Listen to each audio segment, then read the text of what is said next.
A 3-year-old girl from Pennsylvania receiving treatment for a chronic illness vanished from her hospital bed in the middle of the night, leaving medical staff baffled and her parents devastated. 2 years of searching yielded nothing but heartbreak and unanswered questions about how a sick child could simply disappear, until maintenance workers deep in the sewer system stumbled upon something that had washed through the storm drains, a discovery that would reveal the darkest secret imaginable. Nathan Hartley stared at the spreadsheet on his laptop screen, the numbers blurring together as he tried to focus on the quarterly budget report. The house felt too quiet this Tuesday morning, the kind of silence that had settled into every corner since Mira vanished 2 years ago. He took another sip of lukewarm coffee and forced himself to concentrate on the columns of data. The sharp ring of his cell phone made him jump, coffee sloshing dangerously close to the keyboard's edge.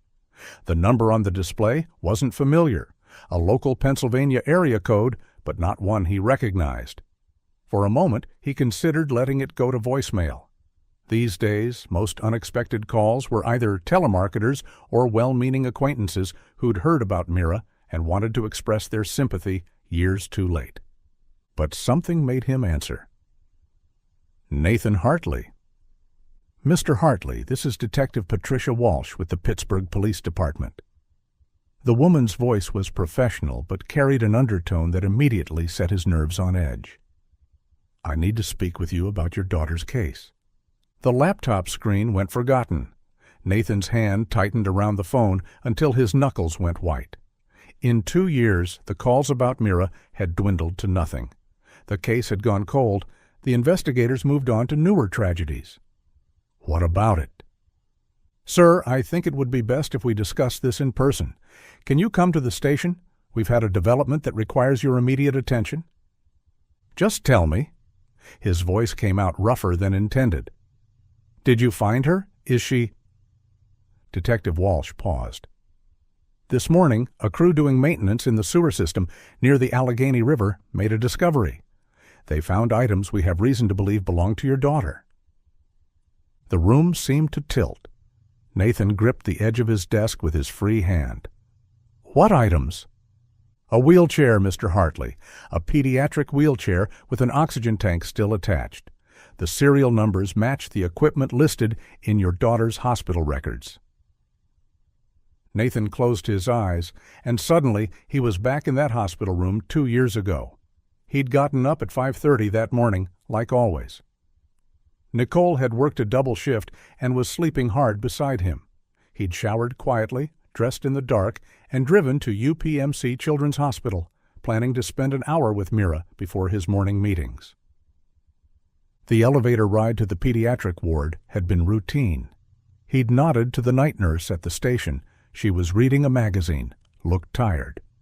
Down the hall to room 314, the one with the butterfly stickers Mira had insisted on putting on the door. He'd pushed it open, already smiling, ready to see his daughter's face light up when she saw him. The bed was empty, not just empty, abandoned. The sheets were pulled back, her stuffed elephant fallen to the floor. The monitors that should have been recording her oxygen levels and heart rate were dark, their leads dangling uselessly. Her wheelchair, the blue one she'd decorated with superhero stickers, was gone. For a moment, he'd stood frozen in the doorway, his mind refusing to process what he was seeing. Maybe they'd taken her for tests. Maybe she was in the bathroom with a nurse. Maybe. But the growing commotion in the hallway, the sudden convergence of security and staff, the frantic checking of other rooms, all of it confirmed what that empty bed was telling him. Mira was gone. Mr. Hartley? Detective Walsh's voice pulled him back to the present. Are you still there? The wheelchair, he managed. You're sure it's hers? The serial numbers match, and there are personal modifications that align with what you reported, the superhero stickers specifically. Sir, I need you to understand. The wheelchair was found in a section of the sewer system that connects to several storm drains. Our forensics team is examining it now. Nathan's mind raced. The sewers? Why would Mira's wheelchair be in the sewers? How long has it been there? That's what's unusual. Detective Walsh's tone grew more careful. The maintenance crew chief, he's been working these tunnels for 15 years. He says based on the condition and the sediment patterns, the wheelchair couldn't have been there more than a few weeks. Maybe a couple of months at most. It appears to have washed in during the heavy rains last month. But she disappeared 2 years ago. Yes, sir. That's one of the things we need to discuss. The evidence suggests the wheelchair was disposed of recently, dumped somewhere upstream and carried through the system by stormwater. The implication hit Nathan like a physical blow. Someone had kept Mira's wheelchair for 2 years, then suddenly decided to get rid of it, which meant, "I need to call my wife," he said, already standing, looking for his keys. "We'll be there as soon as possible." "Of course. Ask for me at the front desk.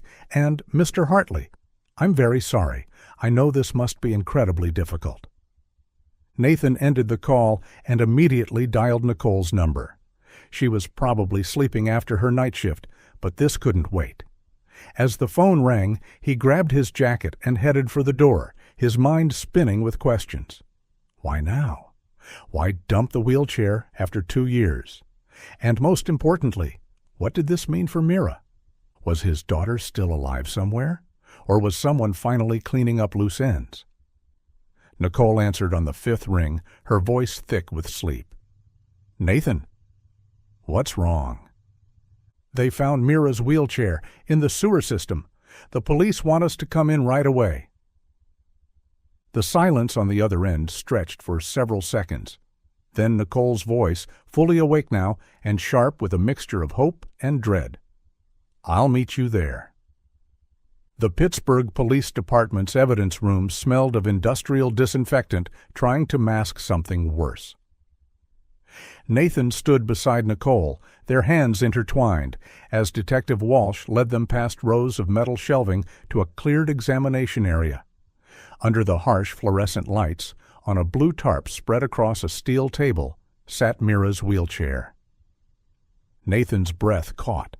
Even caked with sewage and sediment, he recognized it immediately.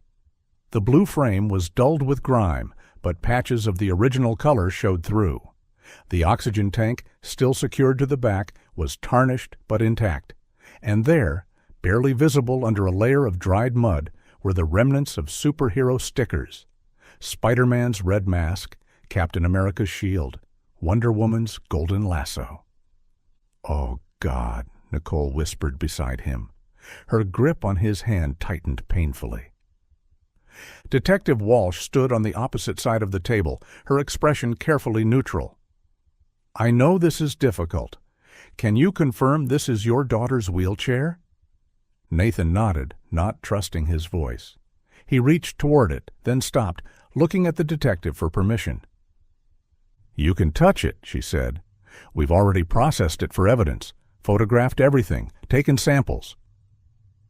His fingers found one of the stickers, Batman's symbol, partially scraped away but still recognizable. Mira had placed it there herself, insisting on decorating her chariot, as she called it. She'd been so proud of how it looked. "The maintenance crew found it lodged against a grate about 2 miles into the tunnel system," Detective Walsh explained. "Based on the debris patterns and watermarks, our forensics team estimates it washed in during the heavy storms last month. But here's what's significant. Look at the overall condition." Nathan forced himself to examine it more clinically. Despite the sewage coating, the wheelchair's frame showed minimal rust. The fabric seat, while stained, wasn't rotted through. The oxygen tank's valve mechanism, though dirty, appeared relatively intact. "It hasn't been in water for 2 years, Nicole said, voicing what they were all thinking. She was using her nurse's voice, analytical, detached, the tone she adopted when dealing with difficult cases at work. "Exactly." Detective Walsh pulled out a tablet, showing them photos from the sewer. "If this had been in the system since your daughter's disappearance, we'd expect to see significant deterioration. The metal would be severely corroded. The fabric would be gone. Instead, what we're looking at is equipment that's been stored somewhere dry for an extended period, then recently discarded." "Someone kept it," Nathan said. The words felt heavy in his mouth. Someone kept her wheelchair for 2 years and then just threw it away? That's our working theory. The question is, why now? Why keep it this long only to dump it? Detective Walsh set down the tablet. We're checking all storm drains and access points in a 5-mile radius, trying to determine where it entered the system. We've also issued a BOLO for any similar medical equipment turning up. A knock on the door interrupted them. A uniformed officer leaned in. Detective, the medical consultant is here. Dr. Kellner? Send him in. Walsh turned to Nathan and Nicole. I took the liberty of calling in a specialist to examine the equipment. Dr. Kellner was your daughter's pulmonologist at Children's Hospital. He's agreed to help us understand if the oxygen tank was used recently. Check for any modifications that might tell us more. Nathan remembered Dr. Kellner, a quiet, professional man who'd always taken time to explain Mira's treatment in terms they could understand. He'd been one of the few bright spots during those long hospital months. The door opened again, and Dr. Kellner entered. He looked much as Nathan remembered, mid-40s, graying hair neatly trimmed, wearing a conservative gray suit rather than hospital scrubs. His eyes went first to the wheelchair, then to Nathan and Nicole. Mr. and Mrs. Hartley, he said softly. I'm so sorry you're going through this. When Detective Walsh called, I came immediately. Thank you for coming, Nicole said. We appreciate it.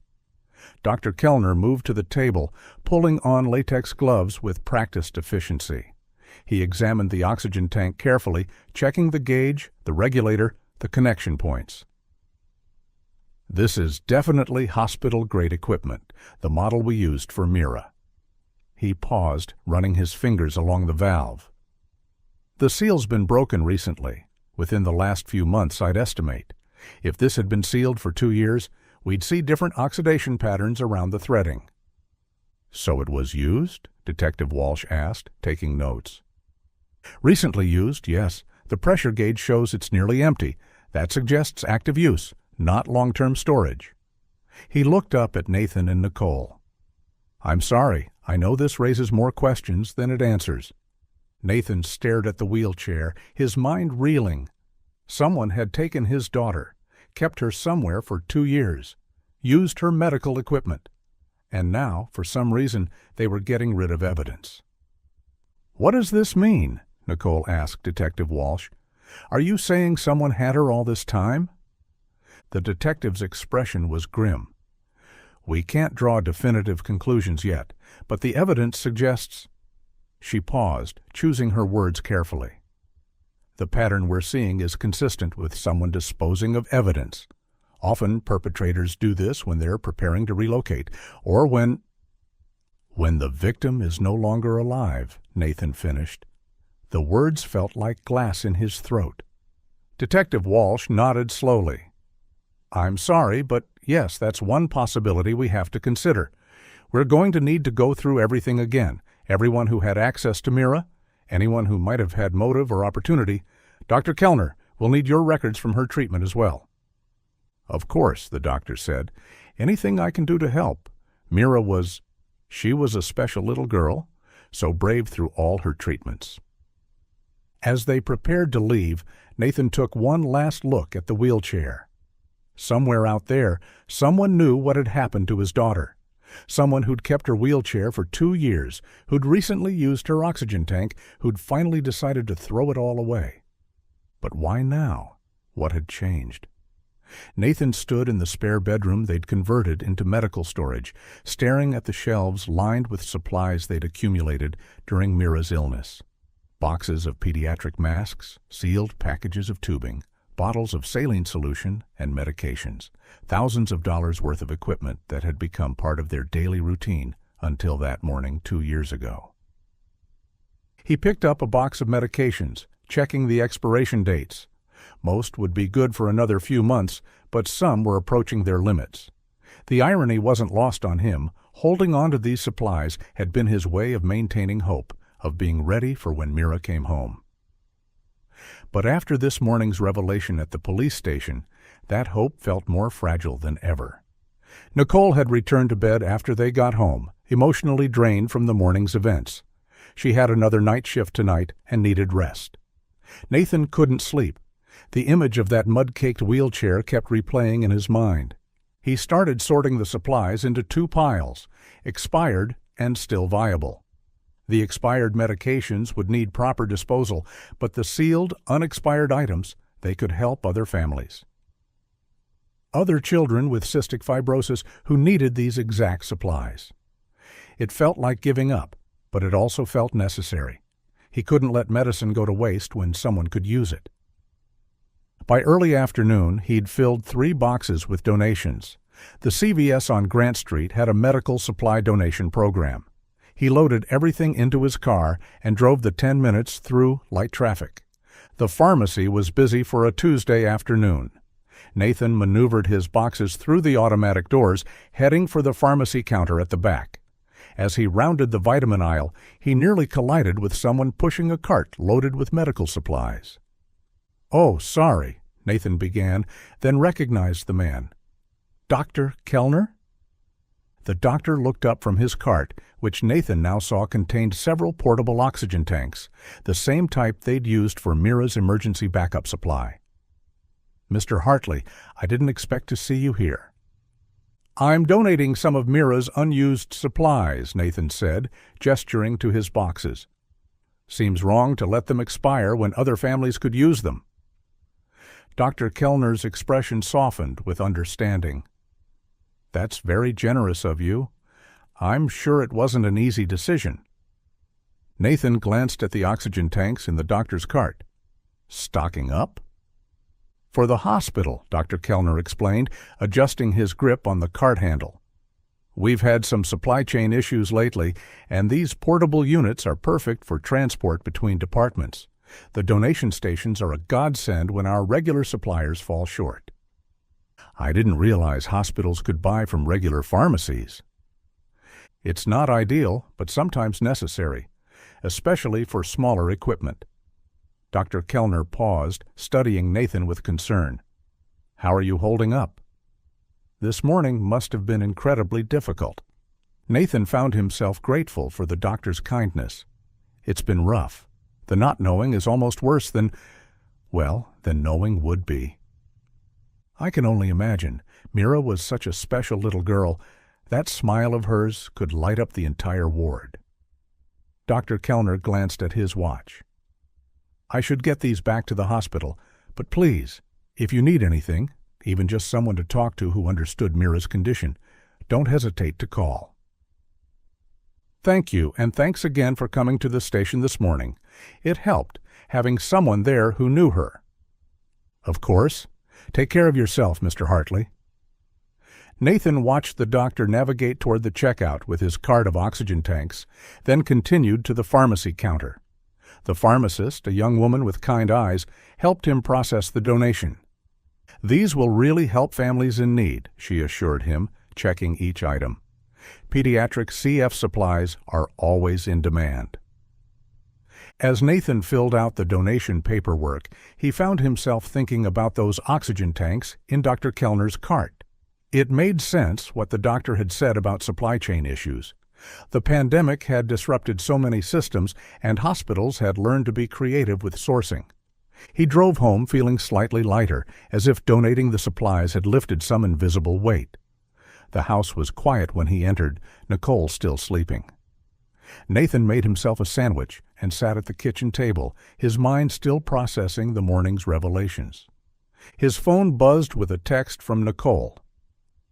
"Leaving for shift in 20. Dinner's in the fridge. Try to get some rest.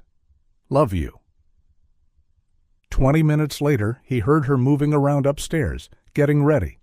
She appeared in the kitchen doorway in her scrubs, travel mug in hand, looking tired despite her nap. "You went out?" she asked, noticing his car keys on the counter. "Donated some of Mira's supplies to CVS. The medications were getting close to expiration." Nicole nodded, understanding without explanation. Probably the right thing to do. She paused, filling her travel mug with coffee. "Oh, I ran into Dr. Kellner at the pharmacy," Nathan said. He was buying oxygen tanks for the hospital. She stopped mid-pour, frowning slightly. That's odd. What is? Hospitals have strict procurement protocols. Everything medical goes through certified suppliers with proper documentation. Liability issues, quality control, chain of custody for insurance. She shrugged, resuming pouring. Maybe they had some kind of emergency shortage. Though usually they'd send a resident or medical assistant for something like that, not an attending physician. Nathan thought back to the encounter. Dr. Kellner had seemed perfectly normal, maybe a little harried. He mentioned supply chain problems. Could be. The whole system's been weird since COVID. She grabbed her bag, kissed him goodbye. Don't wait up. It's going to be a long one. 2 nurses called in sick. After she left, Nathan found himself alone with his thoughts again. The house felt too empty, too quiet. He tried watching television but couldn't concentrate. His mind kept circling back to that wheelchair, to the evidence room, to Detective Walsh's grim expression when she talked about perpetrators disposing of evidence. Somewhere out there, someone knew what had happened to his daughter. Someone who'd kept her wheelchair for 2 years. Someone who'd recently decided it was time to get rid of it. But why now? What had changed? Nathan couldn't shake the restlessness. The house felt oppressive in its silence, every room holding memories of Mira. He found himself in his home office, staring at the filing cabinet where they'd kept copies of everything from the investigation. Police reports, witness statements, hospital records. 2 years' worth of searching compressed into manila folders. He pulled out the file marked Staff Interviews, UPMC, and spread the papers across his desk.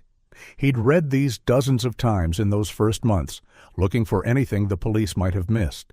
Security guards, nurses, orderlies, doctors, everyone who'd been working that night had been questioned. There it was, halfway through the stack, Dr. Kellner's interview. Nathan read through it again, though he practically had it memorized. The doctor had left the hospital at 6 p.m. the evening before Mira disappeared, hadn't returned until his regular shift at 7 a.m. His keycard records confirmed it. He'd been home all night, though living alone meant no one could verify that. The detective's notes indicated no suspicion. Dr. Kellner was a respected physician with an impeccable record. Nathan set the paper aside and opened his laptop. Something Nicole had said kept nagging at him. Why would a senior attending physician be buying oxygen tanks at CVS? It seemed beneath his pay grade somehow, like asking the CEO to pick up office supplies. He typed Dr. Martin Kellner, UPMC, into Google. The first results were standard, hospital bio page, a few research papers on pediatric pulmonology, patient reviews. All positive. Families praising his bedside manner, his dedication to their children. Nathan refined his search. Dr. Martin Kellner, hospital history. The results shifted, a LinkedIn profile showing his employment history. Nathan clicked through, studying the timeline. UPMC Children's for the past 3 years. Before that, Cincinnati Children's for 2 years. Before that, Children's Hospital of Philadelphia for 3 years. And before that, Nathan frowned. 4 hospitals in 10 years?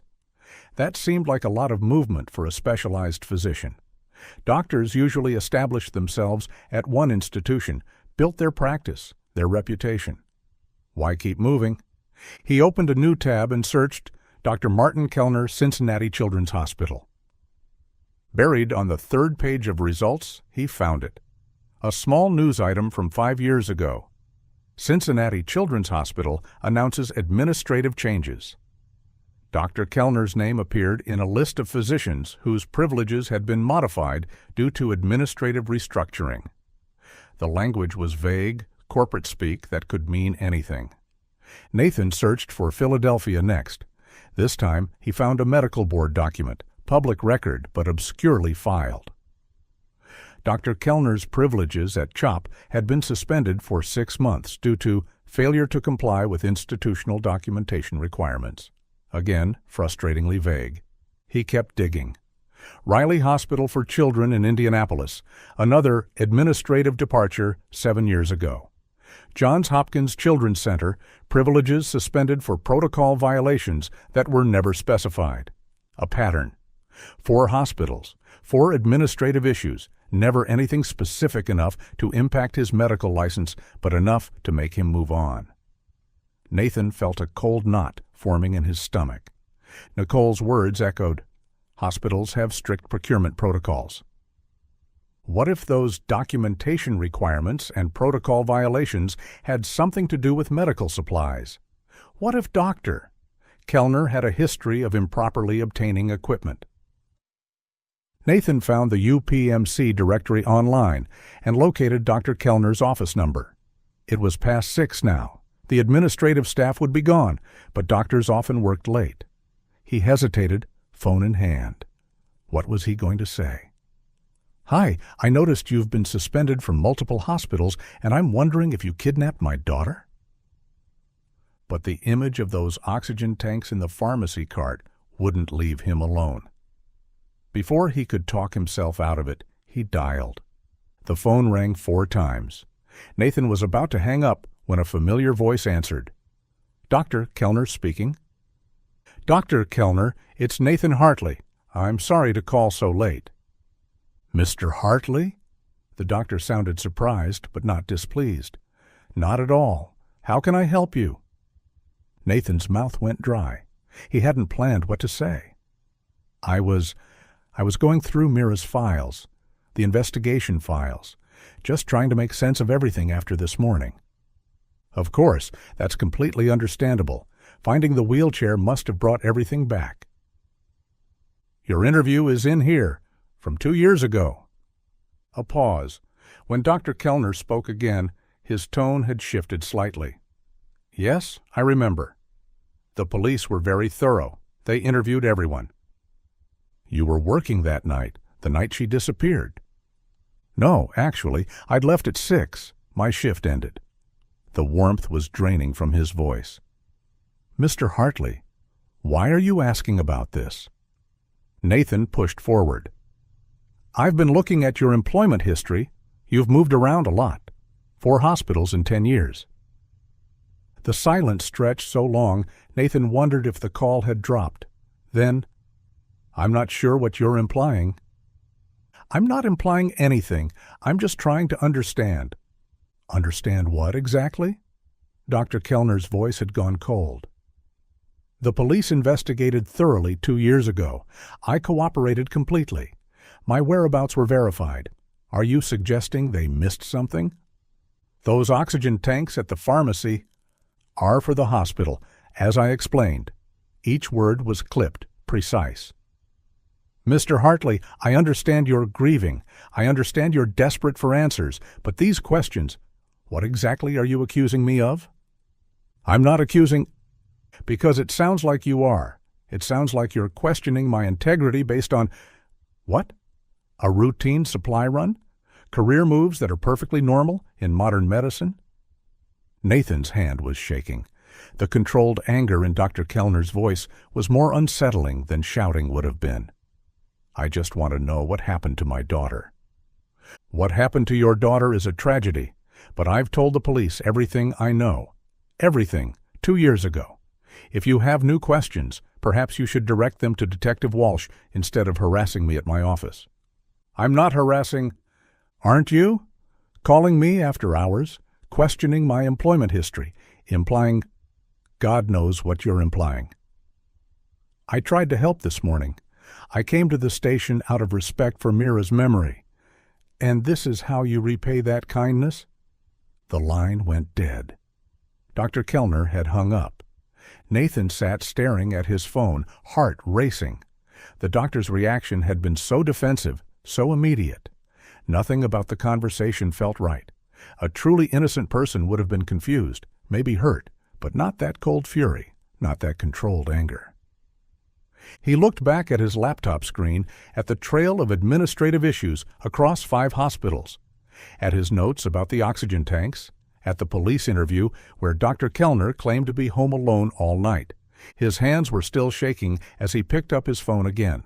He should call Detective Walsh, report the conversation, share what he'd found about the hospital history. But what if he was wrong? What if grief was making him paranoid, seeing patterns that weren't there? Nathan set the phone down. He needed to think, needed to be sure before he accused a respected physician of what? Buying oxygen tanks? Having a spotty employment history? But he couldn't shake the sound of Dr. Kellner's voice. That cold anger, that immediate defensiveness. Something was wrong. He was sure of it now. The question was, what was he going to do about it? Nathan paced his living room, debating whether to call Detective Walsh. The laptop remained open on the coffee table, Doctor. Kellner's employment history still displayed on the screen. He'd spent the last hour second-guessing himself. Maybe the doctor's anger was justified. Maybe Nathan was grasping at straws, seeing conspiracies where there were only coincidences. His phone buzzed, a text from Nicole. "Crazy busy here. 2 more nurses just called out. Might be later than expected. Don't wait up. Love you." He typed back, "Be safe. Love you too." Nathan was walking to the kitchen when headlights swept across the front windows. A car pulling into their driveway. He glanced at the clock, 7:48 p.m. They weren't expecting anyone. Through the peephole, he saw a familiar figure approaching the front door. Dr. Kellner, still in his gray suit from the pharmacy, though now disheveled. His movements seemed agitated, jerky. He kept glancing over his shoulder as he climbed the porch steps. Nathan's pulse quickened. Why was he here? How did he even know their address? The doorbell rang. Nathan didn't move. Maybe if he stayed quiet, the doctor would leave. "Mr. Hartley?" Dr. Kellner's voice carried through the door. "I know you're home. Your car's in the driveway. We need to talk about our phone conversation." Nathan remained frozen. Something about the doctor's tone, the way he'd said, "need to talk," set off every alarm in his head.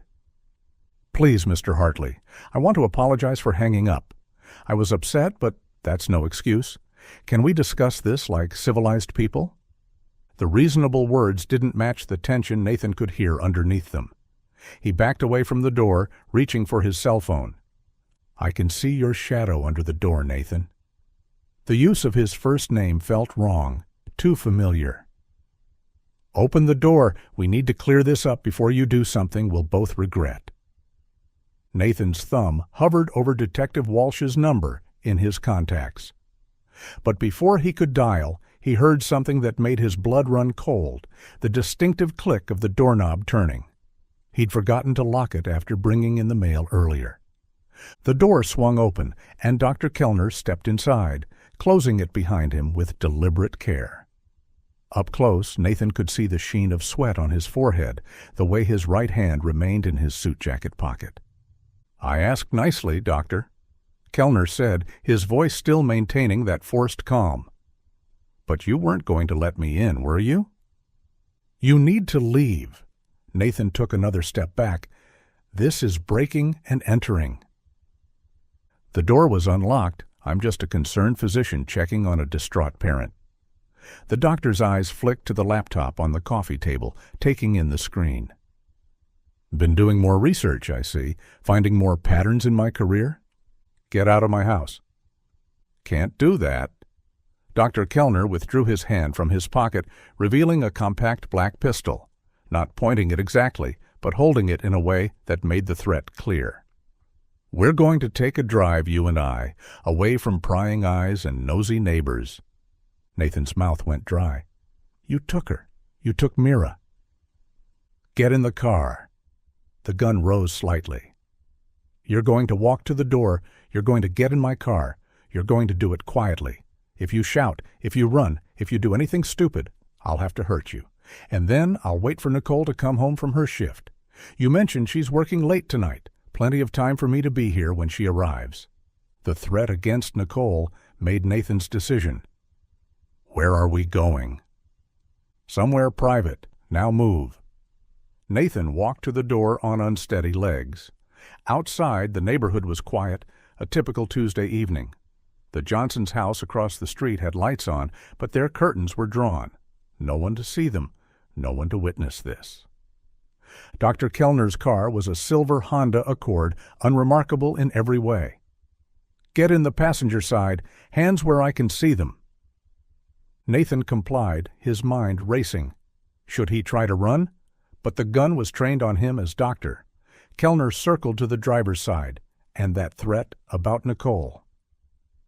"Seat belt," Dr. Kellner ordered as he started the engine. The gun rested on his lap, barrel angled toward Nathan. "Don't want to get pulled over for something stupid." They backed out of the driveway, and Nathan caught a glimpse of his house, porch light on, looking perfectly normal. No sign of the violence that had just occurred there. "You saw me at the pharmacy," Dr. Kellner said, as they turned onto the main road. "That was careless of me.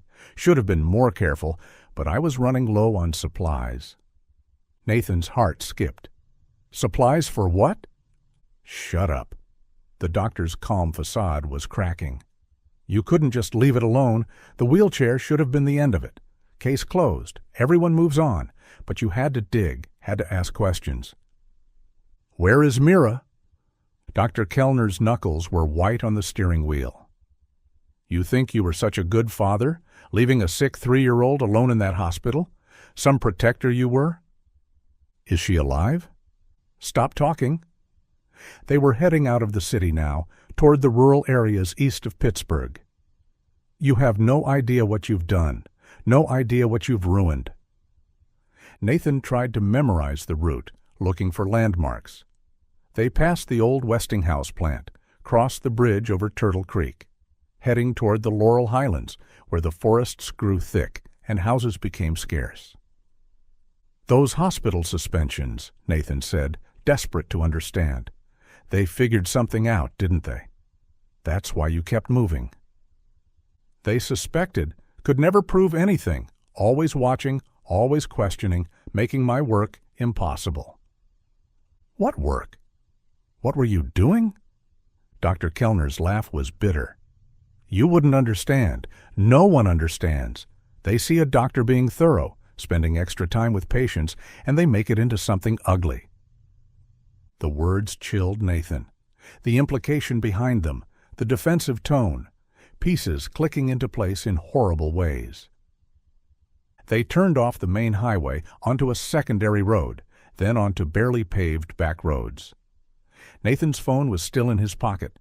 Could he secretly dial 911? But Dr. Kellner must have had the same thought. "Throw your phone out the window." "What? Now?"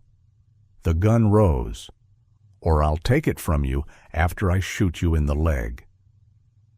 Nathan powered down his phone and tossed it into the darkness. His last connection to help disappeared into the Pennsylvania forest. "Good." Dr. Kellner relaxed slightly. "We're almost there, then you'll understand everything. Maybe you'll even realize this is partly your fault." "My fault?" "You left her alone, vulnerable. If you'd been there that night like a real father should have been, none of this would have happened. But you were home, comfortable in your bed, while she needed protection." They turned onto a dirt road, headlights illuminating dense trees on either side. Somewhere ahead was the answer to 2 years of questions. Nathan just prayed he'd live long enough to find out. "She trusted me," Dr. Kellner said quietly, almost to himself. "That's the tragedy in all this. She trusted me completely." The words sent ice through Nathan's veins. Whatever had happened to Mira, whatever this man had done, it was worse than just kidnapping. The way he spoke about trust, about being thorough with patients, about people making things ugly, Nathan was beginning to understand the true horror of what his daughter had endured. The dirt road ended at a modest cabin nestled among towering pines. Motion sensor lights flickered on as they approached, illuminating a structure that looked deceptively normal. Wood siding, stone chimney, the kind of weekend retreat thousands of Pennsylvanians owned. A generator hummed somewhere behind the building. "Out!" Dr. Kellner ordered, killing the engine. Nathan stepped into the cool mountain air, his legs unsteady after the tense drive. The isolation was complete. No neighboring lights visible through the trees, no sounds except the generator and distant crickets. Even if he screamed, no one would hear. Dr. Kellner came around the car, gun steady. "Inside. Try to run, and I'll put a bullet in your knee. You don't need to walk to see what I'm going to show you." The front door opened into a living room that smelled of pine wood and antiseptic. Basic furniture, a fieldstone fireplace, stairs leading up. But Nathan's attention was drawn to the medical equipment stacked along one wall, boxes of supplies, an oxygen concentrator, IV poles. "Upstairs," Dr. Kellner directed. They climbed narrow wooden steps to a hallway with 3 doors. The doctor guided him to the last one, producing a key from his pocket. Multiple locks, Nathan noticed, deadbolts installed from the outside. The door swung open, revealing a converted attic room. And there, sitting on a small bed with an oxygen cannula under her nose, was Mira. Nathan's knees nearly buckled. His daughter, alive, but changed. She'd grown in 2 years, of course, taller, thinner, her blonde hair longer and tangled. She wore a faded hospital gown, too small for her now 5-year-old frame. An IV port was visible on her arm, though no line was currently attached. "Mira?" The word came out as a broken whisper. She looked up from a coloring book, her blue eyes, so like Nicole's, showing no recognition, just confusion and a hint of fear. "Doctor? Martin? Who's that man?" "Dr. Martin." She called him doctor. "Martin." "It's okay, sweetheart," Dr. Kellner said, his voice taking on a different quality, gentle, paternal. "This is someone who wanted to meet you. Remember how I told you there might be visitors someday?" Mira shrank back against the wall. "I don't like visitors. You said visitors might try to take me away. You said they're bad people who don't understand." Nathan started forward instinctively, but the gun barrel pressing into his ribs stopped him. "That's my daughter, you sick—" "Your daughter?" Dr. Kellner's voice hardened. "You gave up that right when you abandoned her." "You kidnapped her?" "I gave her a home, kept her safe for 2 years, while you, what, moved on with your life?" Nathan looked around the room properly now, taking in the details. Medical equipment filled one corner, the oxygen concentrator he'd heard running, boxes of medications, the portable tanks like the ones from the pharmacy. A small dresser held children's clothes. Drawings covered the walls, all signed Mira in a child scrawl. Pictures of a house, trees, birds, and over, a figure labeled Doctor. Martin with a smiling face. No pictures of parents, no drawings of Mommy or Daddy. "What did you tell her?" Nathan's voice was hollow. "The truth from a certain perspective, that she was very sick and needed special care, that I'm the only one who understands her needs, that there are people who might try to interfere." "You've brainwashed her?" "I've protected her." Dr. Kellner's composure was cracking. "Do you know how fragile she is? How carefully her condition needs to be managed? You left her alone that night, alone." The nurses were overwhelmed, always are. Too many patients, not enough time. But I had time. I made time. His eyes took on a distant quality. She was special, different from the others, so trusting, so sweet, when she'd smile at me during treatments. The way he said it made Nathan's skin crawl. "What did you do to her?" "I cared for her, fed her, gave her medications, held her when she cried." The gun wavered slightly. "She needed me, still needs me." "Mira," Nathan tried again, his voice gentle. "Sweetheart, it's Daddy. Don't you remember me?" The little girl tilted her head, studying him. For a moment something flickered in her eyes. Then she shook her head firmly. "My daddy went to heaven. Dr. Martin told me. He got sick and went to heaven with Mommy." The cruelty of the lie hit Nathan like a physical blow. "You told her we were dead?" It was easier than other explanations. Kinder, really. "Kinder than what?" But Nathan was beginning to understand. The locks on the door, the way Mira called him Doctor, Martin, maintaining that professional distance even after 2 years. The defensive anger when questioned about his time with patients. A sound from outside cut through the tension, tires on gravel, approaching fast. Multiple vehicles. Dr. Kellner moved to the small attic window, peering through the curtain. His face went pale. How? You threw away your phone? Nathan felt a surge of hope. Nicole. She must have come home, found signs of a struggle, called the police. His brilliant, observant wife. Mira, get in the closet, Dr. Kellner ordered, his calm shattering. Remember what we practiced? Hide until I say it's safe. Are the bad people here? Mira's voice was small, terrified. She scrambled off the bed, hurrying to a small closet. The practiced way she did it, the immediate obedience, showed this wasn't the first time she'd been told to hide. Outside, Nathan could hear car doors slamming, radio chatter, a voice amplified by megaphone. Doctor. Martin Kellner, this is the Pennsylvania State Police. We have the building surrounded. Exit with your hands visible. You've ruined everything, Dr. Kellner snarled at Nathan. Everything I've built here. She was happy. She was safe. From what? What was she safe from? From people who don't understand, from a system that sees everything as black and white. The doctor moved to the window again, gun still trained on Nathan. They'll twist everything, make it into something disgusting. The police repeated their demand. Dr. Kellner paced the small room like a caged animal. 2 years. 2 years of keeping her healthy, giving her what she needed, and you had to destroy it.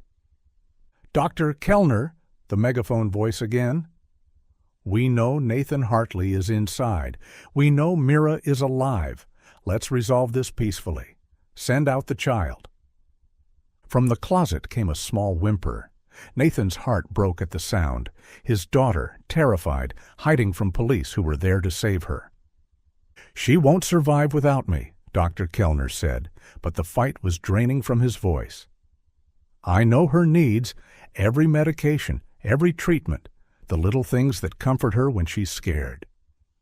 She needs her parents, her real parents. Real parents don't leave sick children alone in hospitals. The gun wavered. Real parents don't trust strangers with their most precious. He cut himself off, jaw clenching. The house phone rang, an old landline on the dresser. Dr. Kellner stared at it, then gestured for Nathan to answer. Speakerphone. Nathan hit the button. Hello? Mr. Hartley? A woman's voice, calm and professional. This is Lieutenant Sarah Foster with the State Police. Are you injured? Number. We're both okay. Mira's here. She's alive. That's wonderful news. We're going to get you all out safely. Can I speak with Dr. Kellner? The doctor leaned toward the phone, gun still pointed at Nathan, but his hand shaking now. She won't understand. 2 years of routine, of trust. You'll destroy all of it. Doctor, we have pediatric specialists standing by. They'll ensure Mira receives the best care. You've kept her alive this long. Help us continue that care properly. Properly? His voice cracked with bitter laughter. You have no idea what proper care means. The time it takes, the patience, the special bond required. We understand you care about her, Doctor. Show that care now by letting her get help. Dr. Kellner's face crumpled. The gun lowered slowly. She calls me Daddy sometimes, when she's scared, when she needs comfort. Did he tell you that? Come outside, Doctor. Let Mira be reunited with her family. Family? The word came out like poison. They don't deserve her. They never did. But the gun clattered to the floor. Dr. Kellner walked to the closet, kneeling beside it. Mira, the people outside are going to take you to a hospital, a new hospital. I don't want to go. Her voice was muffled, scared. I want to stay with you. You promised we'd always be together. I know, sweetheart, but sometimes things change. His voice broke. "You're going to be okay. You're such a brave girl. My brave girl." He stood, hands raised, and walked toward the door. At the threshold he paused, looking back at Nathan with undisguised hatred. "You have no idea what you've taken from her, from both of us." Then he was gone, heavy footsteps on the stairs. Nathan heard the front door open, multiple voices shouting commands. Through the window he could see Dr. Kellner on his knees in the dirt, officers surrounding him. "Mira?" Nathan approached the closet slowly. "It's okay now. You can come out." The door opened a crack. One blue eye peered out at him, filled with tears and confusion. "Are you really my daddy? Dr. Martin said you went to heaven?" Nathan knelt beside the closet, his own tears flowing freely. "I'm really your daddy, and I've been looking for you for such a long time." "But Dr. Martin said, he said—" Her small voice trembled.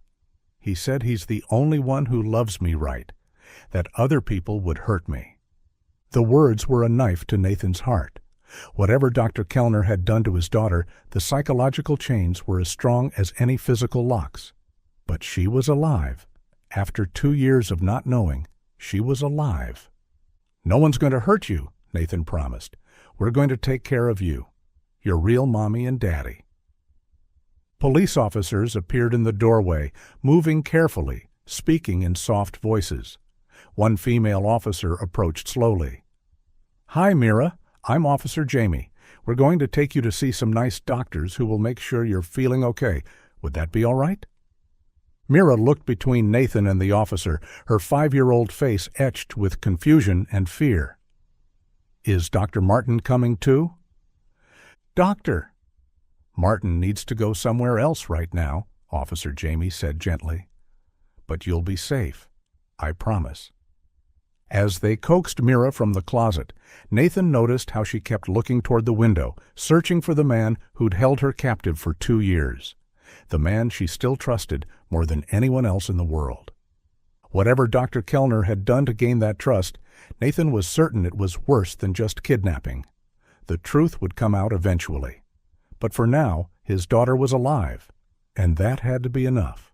The pediatric ICU at UPMC Children's Hospital felt both familiar and foreign to Nathan. Same antiseptic smell, same beeping monitors, but now it was Mira in the bed, not him visiting her. She lay still, sedated lightly to manage her anxiety, oxygen flowing through the cannula. Her small hand rested in his, though she'd pulled away when she was awake. Nicole sat on the other side of the bed, her eyes red from crying.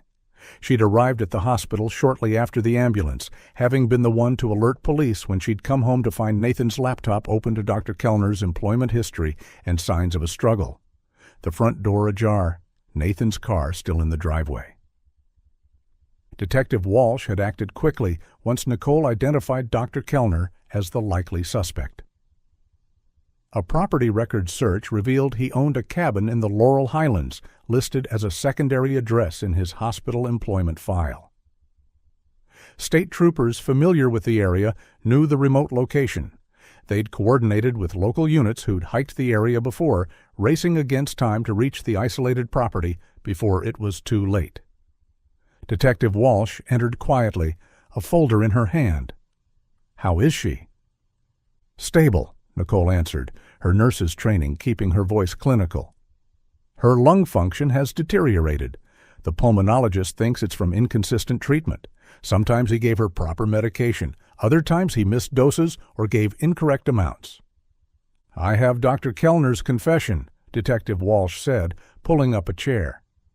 "He's been in interrogation for 3 hours. You need to know the truth, but it's difficult." Nathan nodded, steeling himself. Dr. Kellner admitted to inappropriate contact with Mira during her hospital stay 2 years ago. It started gradually. He spent extra time with her, gained her trust and yours. He told her the touching was part of special treatments to make her better. She was 3. She believed him. Nathan felt nauseous. Nicole's hand found his across Mira's bed. It went on for months, Detective Walsh continued, her voice professional but tinged with disgust. He said Mira was starting to resist, asking why other doctors didn't do the same special treatments. She'd mentioned wanting to tell Mommy about the games that felt weird. He panicked. "So he took her," Nicole whispered. "The night she disappeared, he used his key card to re-enter through a service entrance. The cameras there had been broken for weeks. He knew because he'd been the one to damage them, making it look like wear and tear. He gave Mira a sedative, told her they were going somewhere special to get better. Wheeled her right out through the loading dock." Nathan's hands clenched, all those nights wondering what had happened, and the truth was worse than any nightmare he'd imagined. At the cabin, he continued the abuse, told her that her parents had died, that he was the only one who could take care of her now. Classic grooming behavior, isolation, dependency, normalized abuse disguised as care or love. "The wheelchair," Nicole asked, her voice shaking. "Why dump it now?" His colleagues at UPMC were getting suspicious, not about Mira, about missing supplies. He'd been stealing medications and equipment for 2 years to treat her. HR was building a case. He knew it was time to run but couldn't take identifiable equipment. He planned to relocate with her, start fresh somewhere else. Detective Walsh turned a page.